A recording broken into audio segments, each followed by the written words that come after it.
How about that? Welcome, everybody. If you can hear the sound of my voice, raise your hand, and I can hear Mike's voice. Go to webinar control panel. Thank you very much. I appreciate that. What we're going to do is we're going to talk about a couple of different subjects. They are somewhat related. And the first one is escalation clauses. Right? And as you may have heard, if not, this will be news, that there are a lot of properties selling for multiple offers, or with the multiple offers, right? There's a property that sold in Citrus Heights that has been all over the internet, where they had 121, 122 offers. I've actually been at realtor meetings where some people say, hey, did you hear about this? Everybody's heard about that, right? There was also on the internet about, and in social media, about a property that sold with 76, I think it was, all cash offers, right? So one of the questions is, what can you do? What are something that you could do to compete? And so I have a buyer who's also writing offers. Just so you realize, I have buyers and we're writing offers, and there's multiple offers, and obviously they haven't had one accepted yet because I'm still calling them my buyers, right? And so one of them brought up the idea of doing an escalation clause, and this guy is an engineer, and so he of course knows more than anybody else does. And he says that he actually bought a property one time in Seattle using this, and that he wanted to have an escalation clause in an offer we were writing. Right now, he decided to do this about 5-10 minutes before the offer deadline was due, and I didn't want to, we can't rewrite the whole contract. Plus, I tried to explain to him that this is a system that isn't a new idea. It's been around a long time.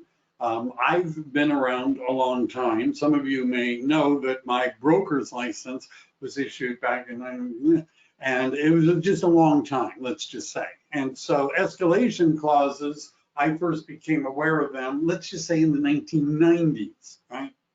Not a new thing. But you might be thinking about it. You might have clients that think about it. You probably know other agents who say, hey, I came up with this great idea. We can compete in a multiple offer situation, right? Well, so some of these slides are mine, and some of them come from the California Association of Realtors, and they've got a handout on this, which I've included for you. But what is an escalation clause, right? Now, what my guy wanted to do is he wanted to offer $1,000 more. For some reason, all of the ones I've ever seen are $1,000 more. So let's just say we're making an offer. These aren't the real numbers. Well, I'll give you the numbers for our transaction. We were offering about 1.6, right? Let's just say 1.6.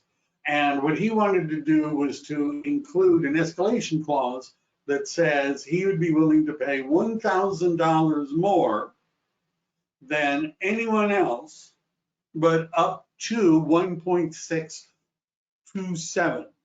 In other words, let me make sure we're not saying he was willing to go up $27,000, right? $1,000, but up for $27,000. Now, first of all, my reaction was, we're writing an offer for 1.6 million, and we're going to try to entice the seller with $1,000 extra, which, although you might think is really important and means a lot to many people, but you understand we're talking about a pimple on an elephant.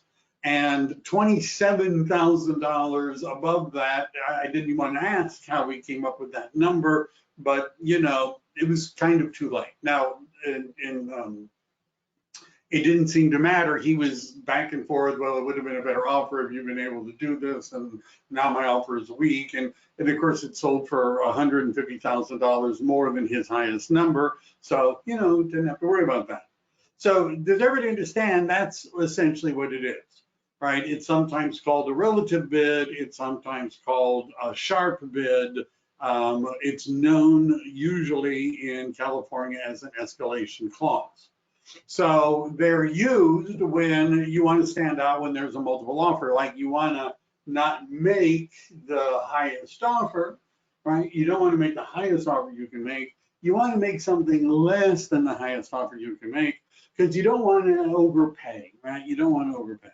And so you want to make an offer that hopefully will be accepted, but it's not your best offer. So this would be the best offer, right? And so, and then hopefully $1,000 more, that's all you have to do up to a certain amount. You get the idea. Are they legal? Well, the California Department of Realtors legal department says generally, yeah, right? And they point out in a longer legal Q&A that there's no known, by them at least, real estate litigation where the issue has been decided, but there have been other kinds of transactions where people used a similar kind of thing, and the court ruled that as long as it was written properly, that in fact it would be legal, right? Now notice, I'm going to say this, and your broker is probably going to say this, and the California Association of Realtors are going to say this, and the National Association of Realtors are going to say this. And this is that unless you are a lawyer, right, unless you are a lawyer, you should be circumspect, let's just say, about giving legal advice and writing too many legal clauses on your own, right? I'm just saying, right? You know, now having said that, I know from experience that you are probably not going to consult an attorney to have a 2-sentence escalation clause written for you. Your client is probably not going to consult an attorney to have a 2-sentence, clause written for you. So I'm going to show you what they look like, but you understand, I'm just saying you got to get legal advice, just saying. So what it may be is a cap or a maximum price. Usually what it would have, the buyer may offer X number of dollars more than any other offer, but not to exceed a certain maximum price, right? This is not a complicated clause, right? The advantage is it limits your exposure. So if you didn't have a cap on it and you said, I'm willing to offer $1,000 more than anyone else, and somebody offers, well, let's just say in one of the transactions that we bid on, we were outbid by $500,000. Now, we, by the way, were bidding more than $150,000 over the list price. And yes, we were dealing with expensive homes, right? But your mileage may be a little bit different from that, but you understand somebody may outbid your client by 100 grand, 150 grand. And if there's no cap on it, they have said they'll pay $1,000 more. Now, there's a downside of this. And what I tried to explain to the other guy, because I've done this before, right? I'm not new to this, is that there's a negotiation drawback with telling people what your highest price is right at the beginning. And the example I use is, let's say you're walking, you're walking down some place where there's these little shops, these little stalls, right? And there's somebody selling fruit, right? A little independent fruit vendor. And you walk up and he's got really nice apples. And you say, great, wow, those are nice apples. How much are your apples? And the vendor says, well, these are the best apples that you could possibly find. What would a premium apple be worth to you? And I'm like, oh, good, what fun. He wants to haggle. Oh, good, I like haggling. That sounds great. So I say to him, okay, great, this is great. We'll haggle. By the way, I just want you to know, right, just from the onset, that I'm not going to pay more than $1 for an apple. I just want you to know that. Okay, but let's haggle. All right, how about 50 cents? Will you take 50 cents? And the guy says, no. Oh, okay, all right, 75, will you take 75? And he says, no, well, what will you take? And he says, $1. Well, gee, that wasn't any fun, right? So you understand, if you If you don't have a cap, then they could end up paying a ridiculously large amount for the property, way more than they ever wanted to. And if you do have a cap, you have told them what is the, you have told them what your highest price is. So let me just, so then there have been people that have said, I'm going to offer so much, $900,000 or $1,000 higher than any other offer, whichever is greater. Right now, the advantage is if there's no other offers, you've at least set a floor, right? The other one was setting a maximum, but this is setting a floor. The seller could accept your offers and have a buyer's contract. The downside is that your floor price could be higher than the next highest offer, right? So in that case, you might be paying more, but then, you know, we're in a market where that's less likely. Now, the issue, of course, is there's two issues. One is, how do you know if they come back and they say, okay, great, you within your cap, right? Well, you know, you're going to get the property because we have an offer for X amount and you've offered $1,000 more and that's under your cap. So congratulations. Now, you might not want to trust the other agent, the listing agent, when they tell you what the amount of the highest offer was, the next highest offer. Now, they may just not want to tell you that. Now, we're going to talk about whether or not they can tell you that, but they may not want to show you proof, right? And what does that, what would the proof typically look like? It would look like page 1 of the residential purchase agreement, which is the page that discusses price. Now, one of the problems with just looking at page 1 of the residential purchase agreement is that you don't get to see page 2 and you don't get to see paragraph 14B, and I forget which page that's on. Right? I just, you know, I lost that for a moment there. But what's on page 2 are other contingencies. Like there might be a contingency of an appraisal, there might, which we're going to talk about later, there might be a loan contingency, there might be a, I got to sell my other property in order to buy your property contingency, right? And then paragraph 14B, there may be an inspection contingency and there may be a whole bunch of contingencies. So it's not always just price that determines who wins. In other words, recently we had a case where the seller took the second highest offer, but the second highest offer was $80,000 less than the highest offer, $80,000 less. Why would you take an offer $80,000 less than the other offer? And the answer is because that offer had no contingencies and it was an all cash offer. Whereas the other one had an appraisal contingency and a loan contingency and an inspection contingency, and the seller said, I'm getting more money than I ever thought I would ever get. You never know when the market is going to crash.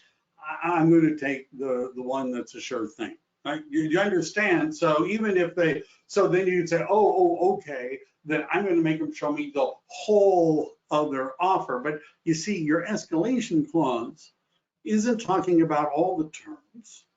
Right? All the escalation clause is saying is that I'll beat anybody else's price by $1,000 up to a given amount. It doesn't say anything about terms, right? And so what you might have an offer that has really good terms and end up paying $1,000 more than an offer that has really lousy, crappy, I'll say it, crappy terms. Right? And you shouldn't have had to do that because you had such better terms. Does everybody understand that when you're bargaining and negotiating for the purchase of real estate, you're doing it either on price or terms or both, right? And one of my issues with the escalation clause is that it ignores other aspects of the negotiation process and only concentrates on the price. The other thing is that And I'll get to it. So while the listing agent may be uncomfortable handing over the buyer's offer to the accepted buyer with the escalation clause, the National Association, so this is the question, right? I'm sort of preempted this, but if you're a listing agent, is it illegal? Is it unethical? Is it immoral for you to tell other agents how much the other offers are and even show them copies of it? And the answer is no. First of all, it is not unethical, because the NAR Codes of Ethics says that they're not confidential and may be legally disclosed to other buyers unless everybody has signed a confidentiality agreement. I'll bet many of you didn't even know that the California Association of Realtors had a confidentiality agreement. And one of the things that I've tried in the past is telling buyers, one of the ways I'm going to protect you is because we're going to have a confidentiality agreement before we submit the offer. Now, the problem, the downside with that strategy, a lot of these things look really, really good on paper. But the downside of that strategy was getting the listing agent and the seller, getting the listing agent to get the seller to sign the confidentiality agreement. You understand, if I'm the listing agent and I already got 10 offers and they're coming in, and you want me to do special handling for yours, I just might not do that, right? You understand? I put in the MLS that on Wednesday at 1 o'clock, we're taking offers, send them to me by then. And a lot of the agents aren't answering their phone or doing anything because they know what's going on. Everybody's going nuts, right? You know, and writing them offers and wanting to get information about what's going on. So the problem with the confidentiality agreement is getting them to sign it before you present your offer. And by the way, one of the things also is that if you present yourself to the listing agent and the seller as being a pain in the ass, right? Let's say you're rude to the listing agent, you're threatening the listing agent, you're asking the seller to jump through hoops in order for you and your buyer to participate. They may not want to have a transaction with you, right? They just may not want that. And they may have other good offers, and they don't have to have a transaction with somebody who's going to be a pain in the ass, right? Why would they want to do that? By the way, what does the statewide buyer and seller advisory say? It has, and I know you guys have read that back and forth and can practically quote it because, you know, you guys are all professional real estate agents, but it actually has a section. It actually has a section that says buyer is advised that seller or listing agent may disclose, right? May disclose. Whoops, wrong. Sorry about that. I was bouncing around.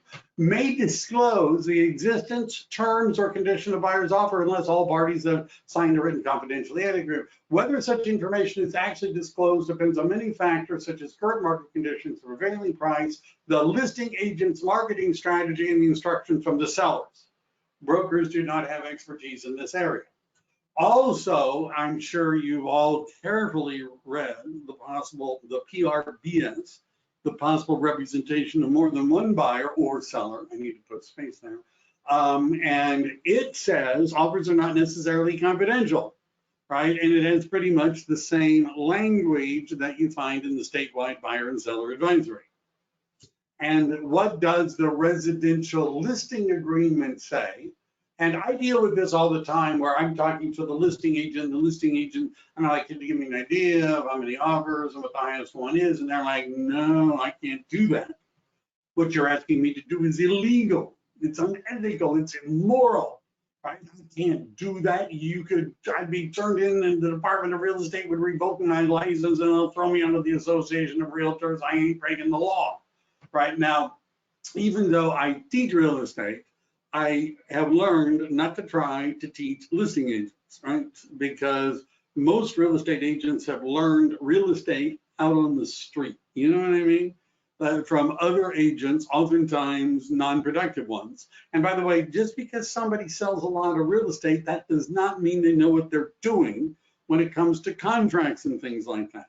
Sometimes there's an inverse relationship. between the number of transactions somebody does and how clean their contracts are. One of the worst advices that I see being given to new agents is get copies of some of the top agents' contracts and read them. I've read a lot of them, and they are oftentimes lacking. But so anyhow, don't try to debate the listing agent, but just so you know, this is paragraph 10 of the residential listing agreement, and it says to disclose to any real estate licensee making an inquiry the receipt of and any offers on the property and the offering price of such offers.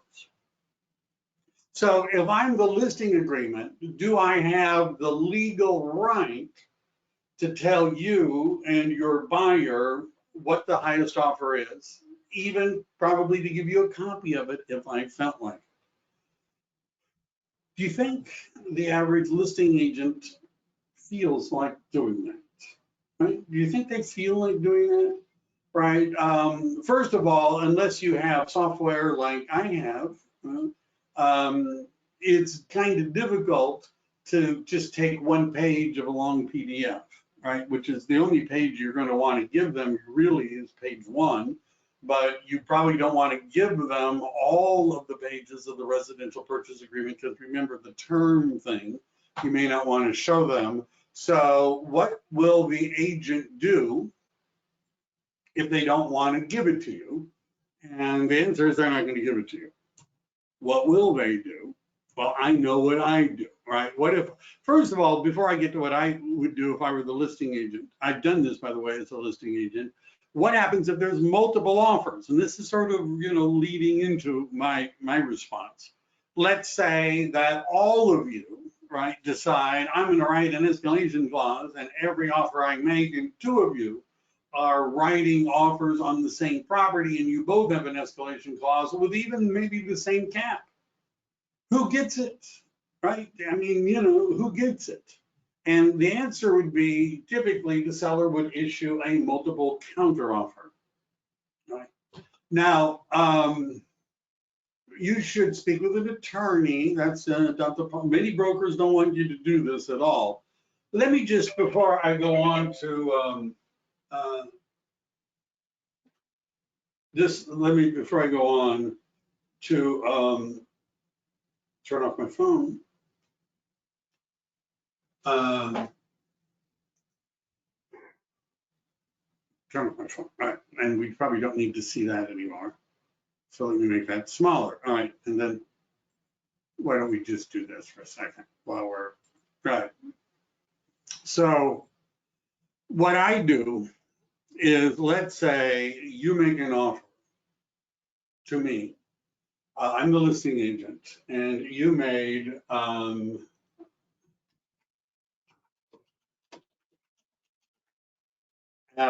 let's say you made an offer and it's $900,000, and you have an escalation clause that says you're willing to pay $1,000 more up to $950, right? That's what your offer says. You have an escalation clause up to $950.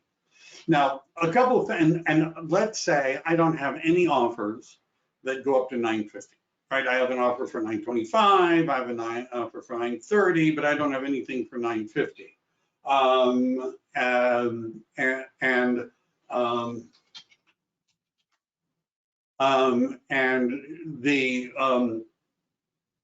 So what am I going to do? Like, let's say my highest offer is $930. You said you'll go to $950. I could show you the $930 offer and get $931. Right? That's one option. But what I'm probably going to do instead is, first, I'm going to contact all the other agents who have made offers, all of them. And I'm going to tell them, I'm going to call up the other agent, the 930 agent, and I'm going to say, hey, sorry, right now, just so you know, we've got an offer that's better than yours. And it goes up to it's got an escalation clause up to $950, right? It caps at $950. And so I'm letting everybody know that the price to beat is $950. Would you be interested in having your buyer, talk to your buyer. Would your buyer be interested in raising the price? $951. You see, the first thing I would do as the listing agent is I would tell everybody what your top number is. Is that legal? Is it ethical? Is it moral to do that? Well, we've already covered that, right? The listing agreement authorizes me to do that. There's a whole bunch of forms that I've showed you that say that I could do that. I can do that. The other thing I just might do is counter you and maybe throw in some of the others for $950. And in the counter, I'm going to do two things. Number one, I'm going to say purchase price to be $950. Number two, escalation clause to be deleted from the contract. I'm going to just remove the escalation clause. Now, when I presented this to the person that I got, let me just say, I've also seen listing agents send everyone an email explaining the interest and make another best offer. Yes, that's also true. But you say at this point, I know that your client will pay $950, and nobody else has made a $950 offer. I might just say, I'm countering you at $950. What would you do if you're the buyer's agent? Now, the guy that I was working with, he was under the assumption that if he put in the verification part of the escalation clause in the purchase agreement, that the listing agent would be bound by that and would have to show proof of what their other offers were. And I was like, no, they're going to counter it. Just counter it, right? And at the price you said that you were willing to pay. Does everybody understand that? That's, to me, the disadvantage of doing this, is that you've already told the seller and the listing agent how high your client is willing to go. And if I don't have an offer that would get you to your maximum with the $1,000 more, if I don't have that, I'm just going to counter the whole thing, right? I'll just counter it and put in $950, right? Put in $950. All right. Let's switch.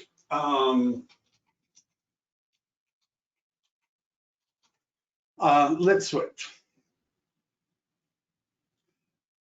I'm not going to repeat the citrus height, oval offers, the cash offers, but what do you do when you make a non-contingent offer and the appraisal comes low? Right, and we're going to talk about that for a moment. And this is somewhat related to the other one, right? Because there's multiple offers. I've got a lot of people that say, I think I'm going to use an escalation clause. That sounds like a really good idea. But let me just say one more thing about the escalation clause. If I'm the listing agent and you send me one of these things, I and my client might be thinking that you're not being straight, you're not being transparent, you're not being forthright.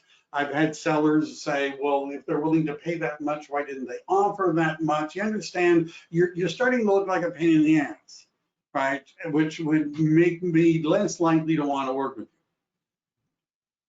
But let's talk about appraisals. All right. So what happens, should you make an offer, right? You're competing, your buyer really wants to buy the house. Should you make an offer without an appraisal contingency? And then what happens if it doesn't appraise, right? Those are, I think relevant questions. So let's start with, how about that? All right. Oops, that's not the right one. How about that one? Pick me, pick me, pick me, pick me. Yes, that's sort of what it looks like. So why are there low appraisals? The most common reason is because prices are going up so fast that the market, the appraisers can't keep up with it.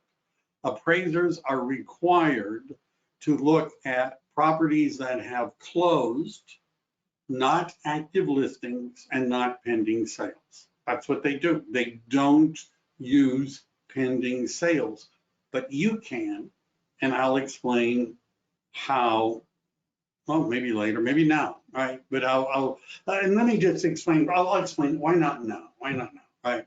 So we wrote an offer. I have buyers interested in Los Gatos. They're in the slum area of Los Gatos. Between 3 and 3.5 million, right? That's what that's sort of our market. And we're writing an offer on a property for around 3 million, 3.1, and the question comes up about appraisal. So, because one of the things that you need to do as an agent representing a buyer is you need to explain very clearly to them what it means when they make an offer without an appraisal contingency. By the way, we've written several offers. None of them have ever had an appraisal contingency, right? Now, my guy's got cash, right? Even at 3.5, he's putting 40% down. He also owns another house that's worth about 1.3, and no, he doesn't have to sell that house in order to buy this house, right? So he's got room to maneuver, right? Because, and we'll talk about what's the difference in the down payment and what that has to do with the low appraisal a little bit later. So, but still, he wants to know, is he going to get, what's it going to appraise for? And you see, as an agent representing a buyer, what I get asked is, what do you think it's going to appraise for, right? How much, right? What do you think? Now, I do what an appraiser would do. I start, by the way, at looking at properties that are within a quarter mile of the subject property, looking for something that's as close as a match for bedrooms and bathrooms and square footage and age and things like that, and going back 3 months. If I don't see anything, I go up for half of a mile in 3 months. Until I start finding them. But one of the things that I've learned to do is look for pending sales. Now, I know I just said appraisers don't use pending sales, but I'm looking in this market for a pending sale. And what I happen to see is a house that's pending, that's essentially walking distance from the one we're bidding on, and it's going to close in like 4 or 5 days. And it looks an awful lot like the one we're writing an offer. The pool, it looks a lot like it. So I contact the listing agent. And what I said to the listing agent was, I sent him an email and I said, look, I'm representing a buyer and we're making an offer on the property in the neighborhood of your pending listing. I see it's going to close in a couple of days. Can you give me an idea of what the price is? Now, at that point, most agents will tell you, because it's not a contingent sale that's going to close in a few days. I don't have a buyer. I mean, they're already sold it. Why not tell me, right? Why not tell me? And the agent says it was over 3.5. Right? So I tell my client that. Now, you understand that although it hasn't closed as of the day we're making an offer, it will have closed, assuming nothing goes wrong, and the listing agent didn't think there was anything that could go wrong at this point. I mean, this isn't a market where people are dropping out at the last minute. That if nothing goes wrong, then that property, that pending sale will become a comparable. And so in order to have a little bit more market insight, it's easy to run the ones that are closed. And the pending ones you don't know, is it likely that the pending went for way more than it was listed for, right? By the way, the one we offered had 26 offers, right? And went for $500,000 more than our highest offer, and we were 150 over list. It's, it's that kind of market in some places. So do you understand is that the buyer is going to perhaps look to you, I know it's scary, to give them an idea what it's likely to appraise for, right? And this is a little bit dangerous ground, and I made it very clear that, I don't know, right, what the appraiser is going to do. I can't control what the appraiser is going to do. They might use these comps, they may not. Sometimes appraisers come from out of the area. And so the way appraisers work is there's an appraisal management company. So the lender generally does not hire an appraiser, right? The appraiser is hired by an appraisal management company. and the lender has a deal with the appraisal management company. So the lender sends to the appraisal management company, hey, we need an appraisal, and then the appraisal management company basically posts it for their stable, lack of a better word, appraisers, and who sometimes whoever is the first one to click and say, I'll do it, is the one who gets it. And sometimes they're not from that area, right? But they're just looking to do an appraisal, and sure, why not, right? But you understand that it's possible that the appraisal could come in low. I guess that's what I'm saying. So what do you think about this?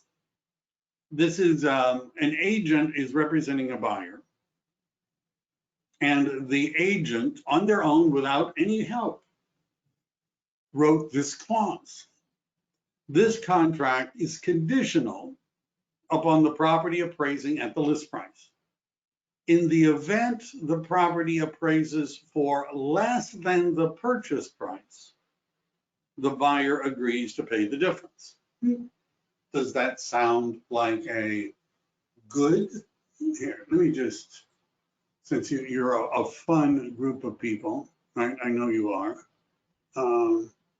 Let me tell, what do you think about that clause?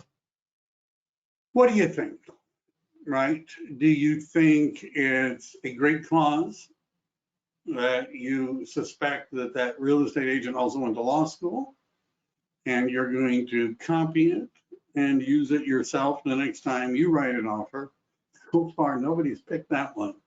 And everybody's going with the buyer, isn't being protected enough. All right. So this is one of the problems. I refer to this as poetry, right? Because I've had a lot of experience managing a large number of agents. I've looked at way too many real estate transactions, and I see stuff written in. And it occurred to me many years ago that there were some agents, and it almost sounded like they were writing a poem or something, right? In there. One of them was rhyming even, I don't know why they were doing that. And so the agent is just like, typing away. By the way, if you're on my team, if you're somebody I'm mentoring or coaching, you don't ask me before you write your own poetry. Right, and so this is a problem with writing your own poetry. Now, what happened in this particular case is there was multiple offers, and this was not in Silicon Valley, so the prices was much less lower. The buyers offered $45,000 over the list price, and at the advice of their agent, they put in what's called that's called an appraisal gap clause, right? In case you're wondering, what you call clauses like that, it's called a gap clause. The property appraised, I should have written that in, for $7,000 below the listing price. And so the difference was $52,000. Now, based upon that appraisal gap position, the clause, the one that I just showed you, is the seller or the buyer required to make up the difference? And the quick poll is still showing. All right, so why don't I close it? Some people said it sounded great. Oh my goodness. It's not showing anymore. How about that? So what happened in the case is that the buyers offered $45,000 over the list price. They put in that clause, which I just shared with you. The property appraised for $7,000 below the listing price. And there was a difference of $52,000. Now, the question is, who's required to make up the difference? Is there a contract? Does the buyer have to pay? Does the seller have to pay the difference? What does it mean? Now, in case you guys missed it, let me just go back just to make it clear. The way the agent wrote this, right? They said the conditional upon the property appraising at the list price. It did not. It did not, okay? But then it went on to say, in the event the property appraises for less than the purchase price, the buyer agrees to pay the difference.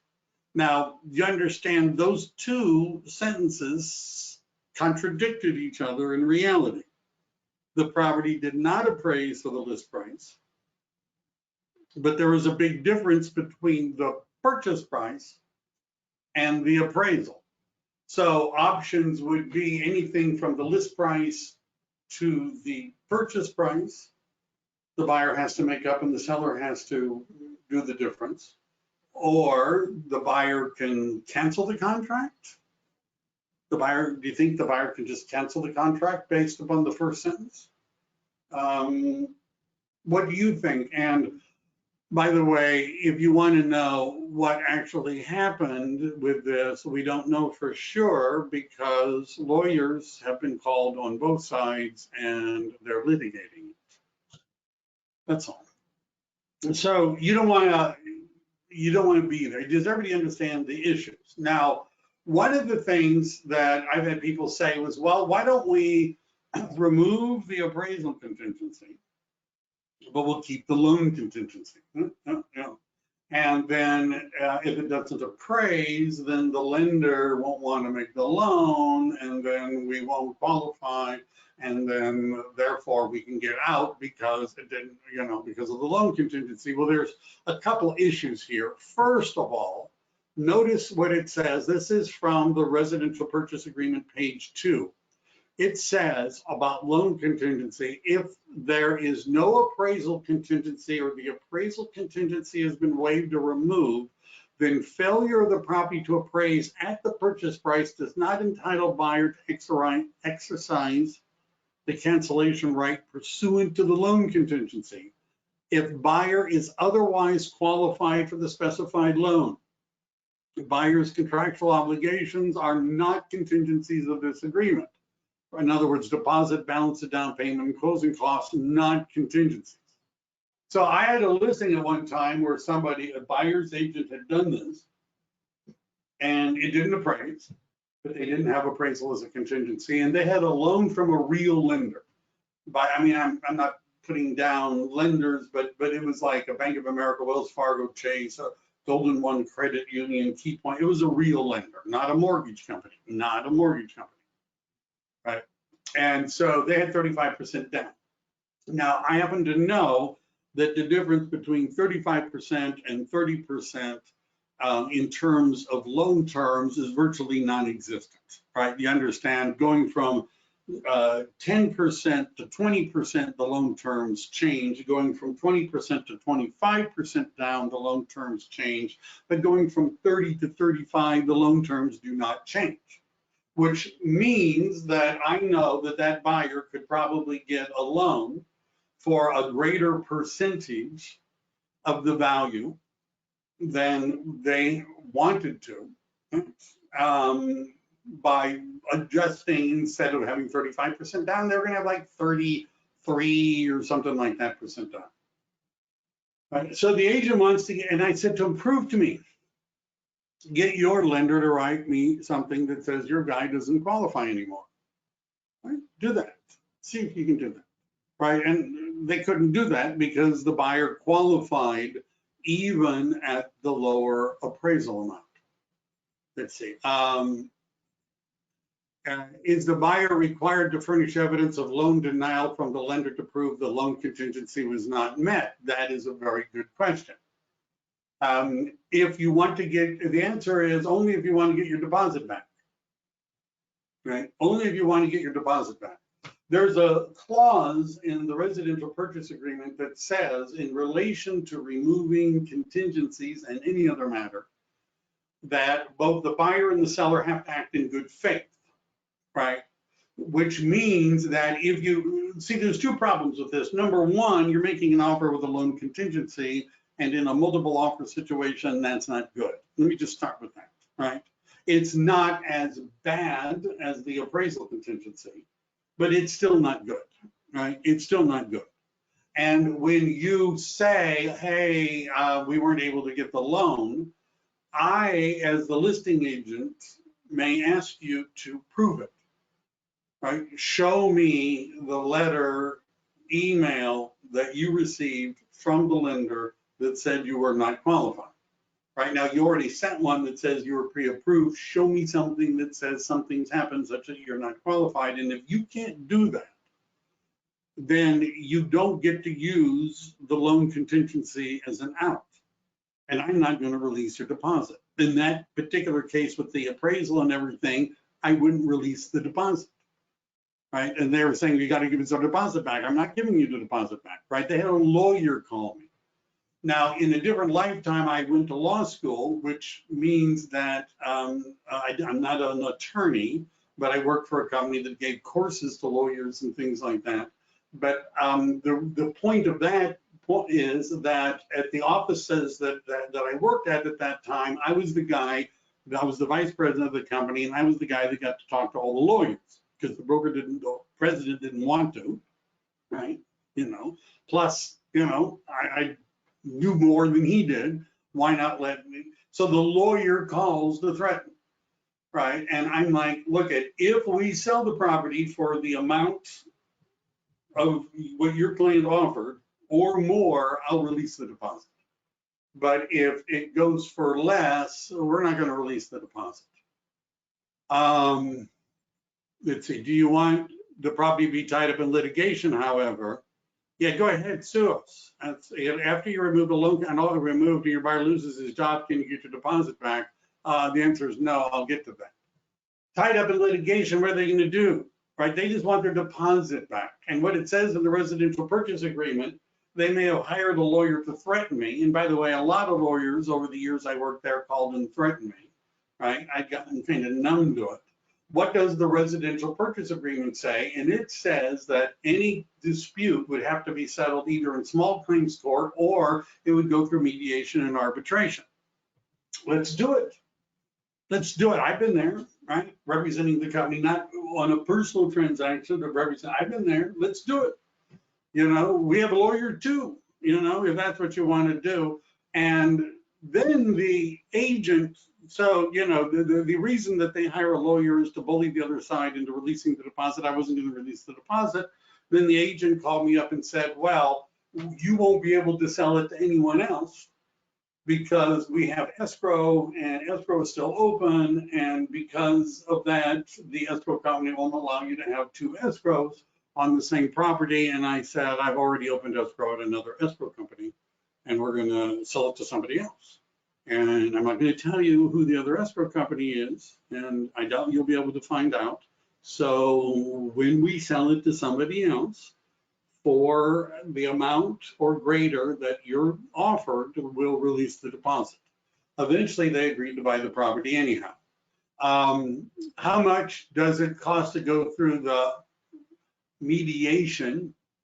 How much to go through mediation? I forget the fees.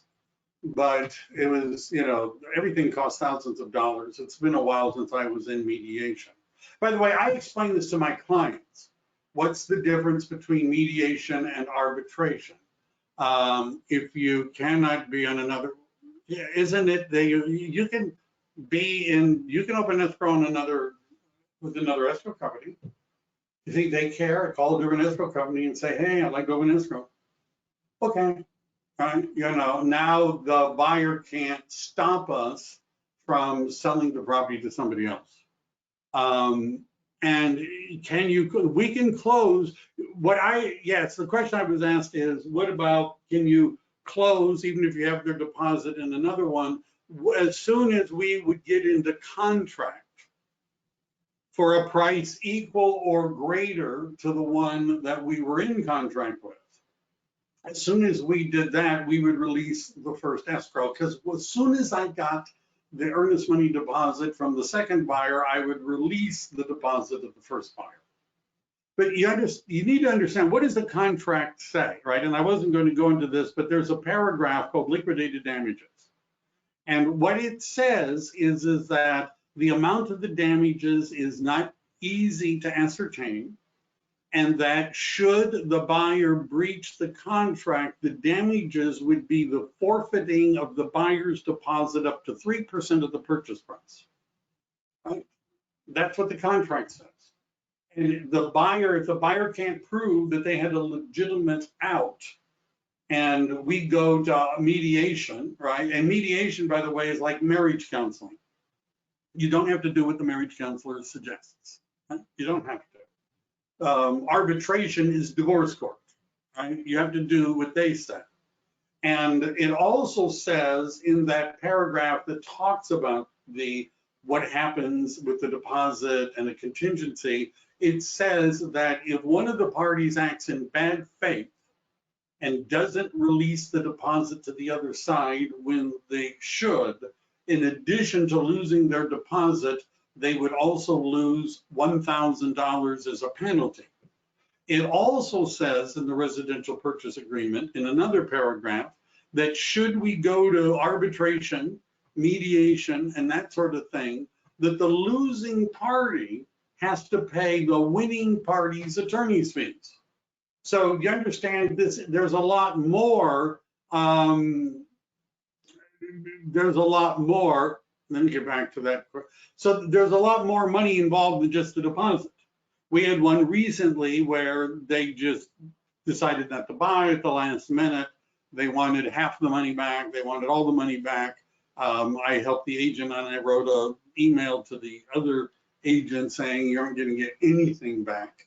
And I put in screenshots of the different parts of the contract that says if you act in bad faith, you lose $1,000 and you have to pay the other person's attorney's fees, plus read what the liquidated damages clause says.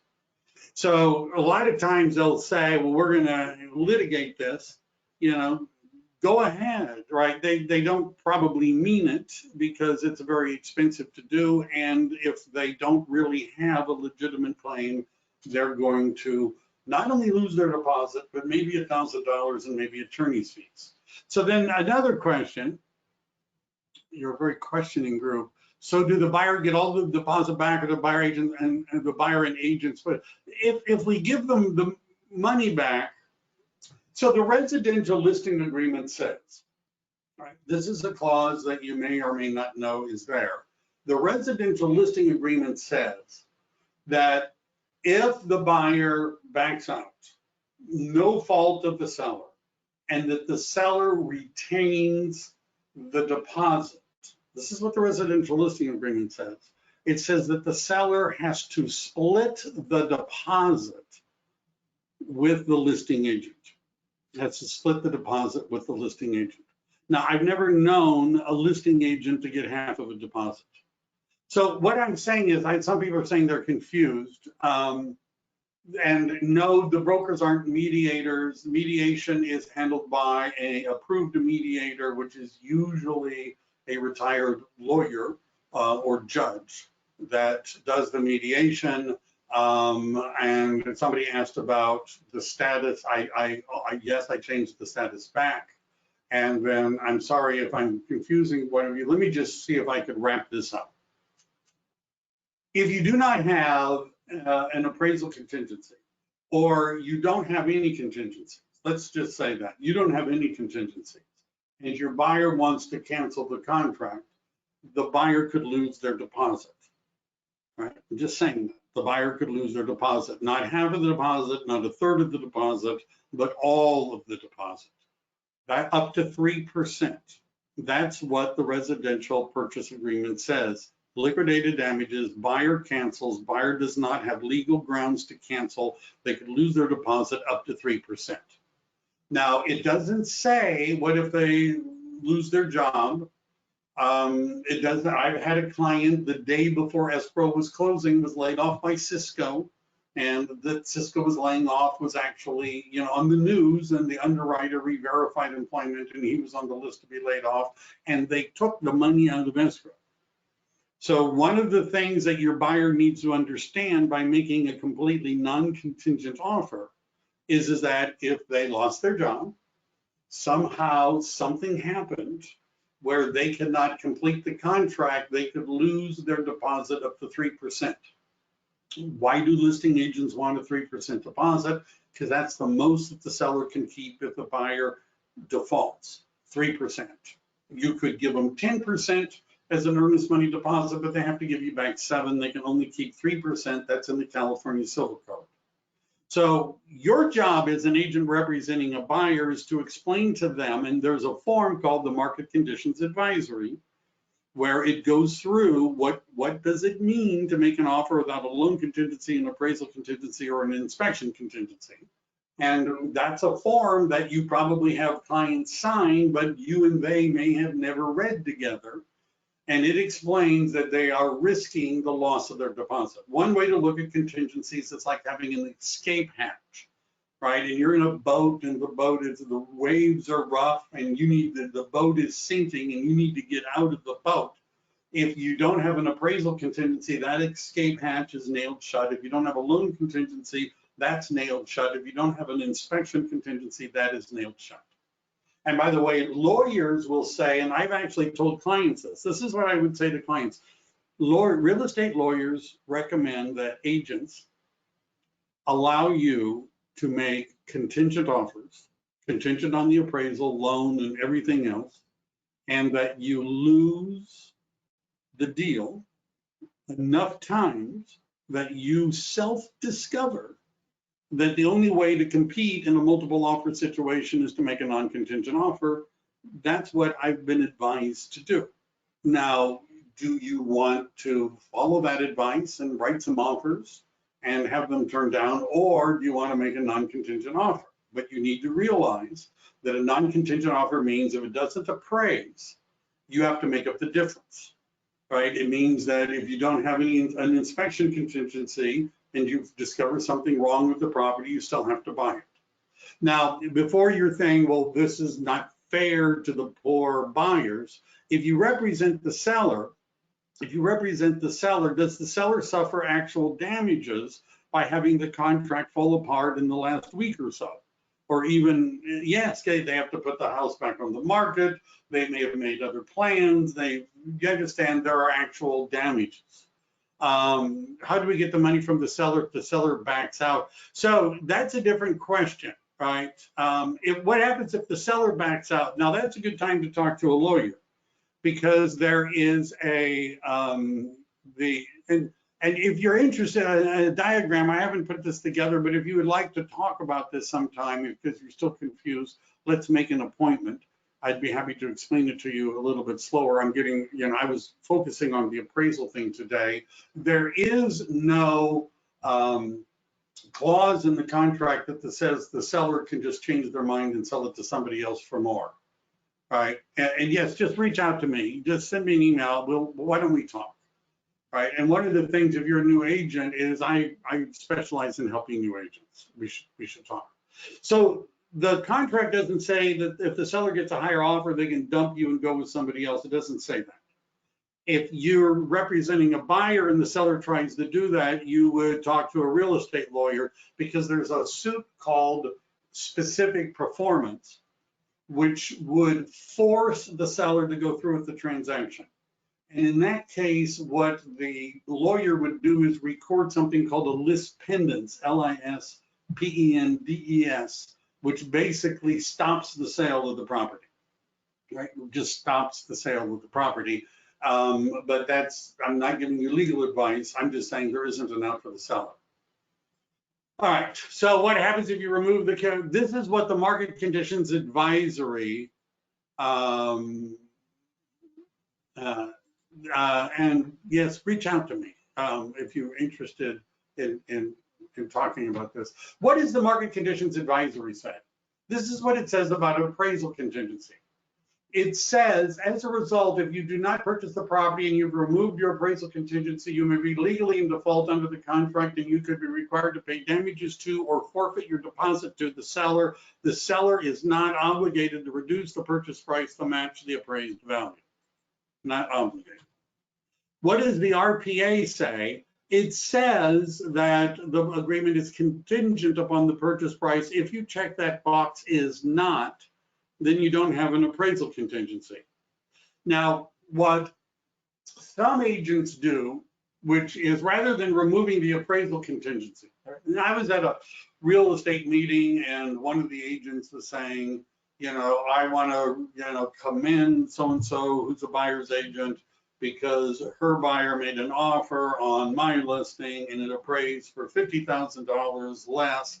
And although the buyer went ballistic, she held it all together, and what a great agent, right? Now, I'm thinking that's not a great agent, because this is what I would do if I were talking to a buyer. I would say, all right, we're offering 975.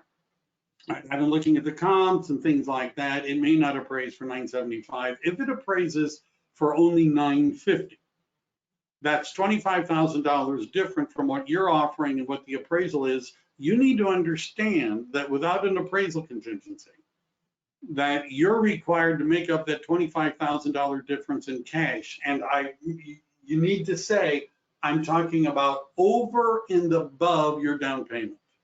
Whatever you'd plan to make your down payment, you need another $25,000 because we don't have an appraisal contingency. If it doesn't appraise for 975, only appraises for 950. Would you do that? And then say 25,000, yeah, we could do that, great. Well, let's say it only appraises for 925, doesn't appraise for 950. That's $50,000 difference between what you're offering and the appraisal. How about 50,000? Would you want to do that? And they're like, oh man, I don't know. Yeah, maybe, yeah, we could do that, but boy, we really wouldn't like it. All right. So I assume then if it goes for less than that, even the appraisal, that, no, there's no way, that's the most, we don't have that much money, right? So what that would do is allow us to establish a floor, right? So you could say this agreement is contingent upon a written appraisal of the property by a licensed or certified appraiser at no less than, and it doesn't have to have the, but I was doing this quickly, no less than, and you put in whatever that bottom line number is. And by the way, you might want to talk to the loan agent about this before you do it. Why? First of all, the loan agent, the lender might have issues about what happens if it doesn't appraise. And the lender is probably requiring the buyer to have a certain amount of reserves. And the question is, if the buyer had to take another $25,000 or $50,000 out of the bank and put it towards the purchase price, will they have enough money in order to, so that, will they still have the reserves that they're required? Ask the loan agent. So this is the warning that there's a risk. And by the way, even with the seller, I would let the seller know if it doesn't appraise, even though there's the deposit thing, your house still may not sell, right? Because the buyer may not be able to buy it. And you want to make sure that the deposit goes to the seller is not an automatic forfeiture, right? The only way the seller is going to actually get that money of the deposit is if the buyer releases it, which the buyer probably doesn't want to. A court or arbitrator tells escrow to release it. Escrow will not release the money unless both the buyer and the seller agree. They're told to do so by a court or by an arbitration hearing. So it just sits, right? And the seller needs to realize that that might cause a problem too. It might cause a problem too. Boy, this was, I think that's my last slide. So some of you are saying this is complicated. I want a diagram. Is it common that clients allow their agents to speak to their loan agents about offers? The answer, Julia, is yes. If you're writing an offer, you should speak to your buyer's loan agent. You should ask, how long will it take to close escrow? Who would be able to answer that? The loan agent. How long would we need to get an appraisal done? The loan agent would tell you that, right? If we're going to write an offer and the buyer's going to have to throw in an extra $50,000, is that going to prevent them from being able to buy the house? The loan agent would the loan agent. What are the problems for the seller if they don't release the deposit? And what is a reasonable time period? There is no definition of what a reasonable time period is. What if the seller doesn't have a good cause and won't release the deposit, then again, there's attorney fees, $1,000 fine. It's going to have to go to arbitration and mediation. And by the way, one of the things I'm going to just, for those of you that made it to the end, I'm going to throw this out as a bonus. By the way, I'm being asked, what about a second appraisal or a different appraisal? Lenders generally do not take them. They don't accept them. To get the appraisal reviewed and changed almost never happens. They got an appraisal, it's in the file. The chances that they're going to order a different appraisal or another appraisal or review the appraisal or change the appraisal is slim to none. That is slim to none. So I'm going to give you my best hack for this, for those of you that made it all the way to the end. So this is what I do. I had a client, Cupertino, we wrote an offer, it appraised for $100,000 under, $100,000 under. First thing I did is I emailed a copy of the appraisal. We had no contingencies, right? Just no contingencies. I emailed a copy of the appraisal to the listing agent, right? Only, all I said is, hey, here's a copy of the appraisal, right? Please share with your client. I didn't say anything else. I wanted them to read it. Right? I wanted them to read it.